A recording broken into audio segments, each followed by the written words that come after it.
અમે ફરવા માટે ગયા હતા પહેલગામમાં, જે મિની સ્વિટ્ઝરલેન્ડ કરીને જગ્યા છે. તો અમે લગભગ ત્યાં ગયા એને 10 થી 15 મિનિટ જેવું થયું હશે, અને અમે નાસ્તો કરવા બેઠા એટલામાં ફાયરિંગનો અવાજ આવ્યો.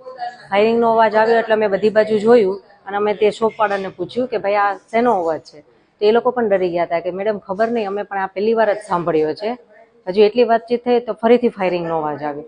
એટલે અમને એવો ડાઉટ ગયો કે નહીં, ખરેખર કંઈક અહીંયા છે, રિસ્કી છે. એટલે બધા પોતાની લાઈફ બચાવવા માટે આમ તેમ ભાગવા માંડ્યા કે છુપાવવા માંડ્યા. એટલી વારમાં ટેરરિસ્ટ અમારી સામે આવી ગયા અને સામે આવીને એણે કીધું, હિન્દુ એક તરફ થઈ જાઓ, મુસલમાન એક તરફ થઈ જાઓ. અને એ કર્યા પછી પણ એણે કલામ કલામ કલામ 3 વાર બોલ્યું, અને જે મુસલમાન હતા એ લોકોએ મુસલમાન 3 વખત બોલ્યું. અને પછી જે હિન્દુ ભાઈ હતા ને એ બધાને એણે ગોળી મારી દીધી.